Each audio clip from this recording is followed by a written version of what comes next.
Hola, bienvenido a Bass Advisor. Lo prometido es deuda. Por fin tengo aquí este U5 de Marcus Miller y espero que te guste. Primerísimas impresiones es que pesa muchísimo más de lo que me imaginaba. Por lo menos eso compensa pues el balance. Si puedo, después voy a pesarlo. Por lo demás, pues bastante cómodo, bajo pasivo, como sabrás. Bajo que hereda un poco la estética del V9, que a mí no me gusta. El ángulo este recto, quieras o no, te lo vas a clavar un poco. Creo que podrían haberlo evitado. Antes de empezar a escuchar este bajo, te pido por favor que te suscribas, que le des a la campanilla para que los vídeos queden bien posicionados en YouTube. También puedes utilizar el código Bass Advisor en Multison para comprar este o cualquier otro bajo. También tengo un enlace patrocinado aquí abajo de Thomann y vamos ya a escuchar cómo suena este bajo.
Pastilla Precisión.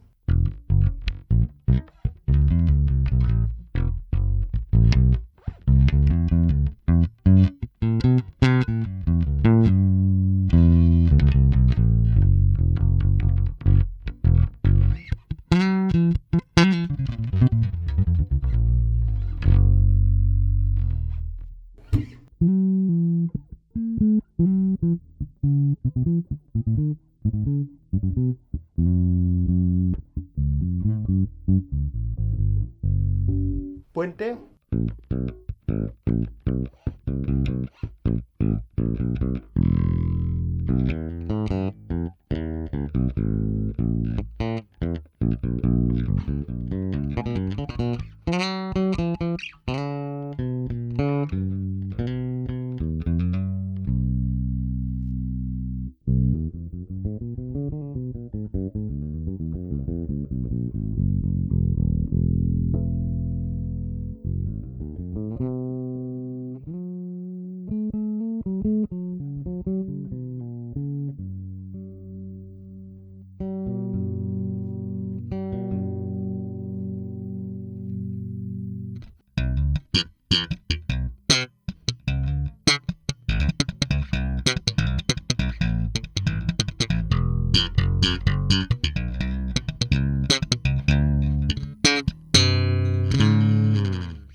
Creo que con lo que hemos escuchado podemos ya hacer una valoración.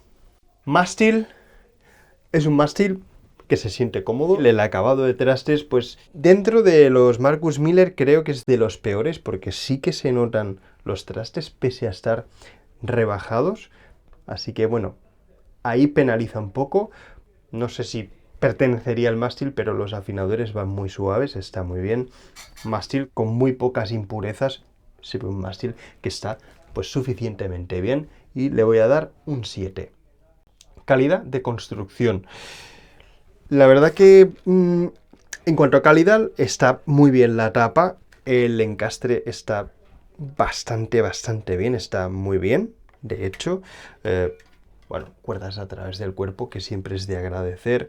No me gusta que la madera por detrás esté tintada tan oscura. La verdad que no entiendo por qué lo hace Sire en muchas de sus series. Tampoco entiendo que no hagan el rebaje aquí para no clavarte esta parte. Yo lo encuentro una simple estupidez por parte de Sire. Por lo demás, puente tipo vintage que está bastante bien. Los potes pues son de plástico, pero están muy bien, funcionan muy suavemente. Así que bueno, yo creo que se le puede dar otro 7. Peso balance. El balance está muy bien, como puedes comprobar, los escala corta a veces tienden a cabecear. Eso sí, el peso engaña un poco, no sé exactamente lo que pesará. Esto rondará seguramente los 4,1 kilos, 4,2 como mucho, que para ser una escala corta es una auténtica burrada, pero por lo menos hace que no haya cabeceo.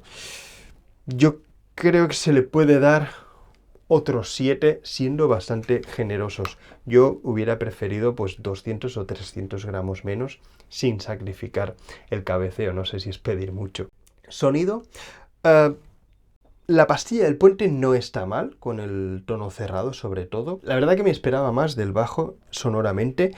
Me gusta el slap con las dos pastillas, me gusta el tono con las dos pastillas, pero la del mástil no suena a Precision. Con el tono cerrado está bien. Y la del puente pues tampoco está mal, pero no sé, no es ninguna maravilla. La verdad que en cuanto a sonido me esperaba un poquito más. Lo que sí que me ha sorprendido es que con púa es como mejor suena este bajo. El slap está bien, pero eso con dedos, bien, tiene mucha carne, tiene cuerpo, está bien, vamos, no suena a bajo de juguete ni mucho menos. Tiene un sonido que está bien. Pero me esperaba más, la verdad. Le voy a dar un 7. Calidad-precio, bajos de escala corta de este corte, pues si quitamos los Harley Benton, que ya quedan pocos creo, el modelo de escala corta con los afinadores Goto, que espero poder probar algún día, por cierto. Está bien, 400 y pico euros. La verdad que de aquí ya te tienes que ir a los Fender American Performer, que son muchísimo más caros. Yo creo que el precio está bien, es bastante razonable y es un bajo que suena bien y es perfectamente usable a nivel profesional. Así que en cuanto a calidad-precio le voy a dar un 8. Y creo que no me dejo nada más. Una nota notable, está bien, pues es poco más de un 7. Creo que no se merece más. Repito, me esperaba más.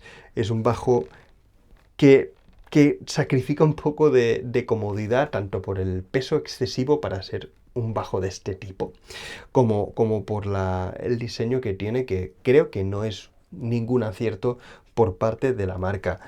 A destacar, pues que es bonito, que suena razonablemente bien y que es económico. Por lo tanto, creo que es un instrumento recomendable, pero bueno, en un futuro vídeo lo voy a comparar con el American Performer. Sé que son dos tipos de bajo diferentes y dos categorías, pero tengo curiosidad por cómo batallan entre ellos, así que está conectado.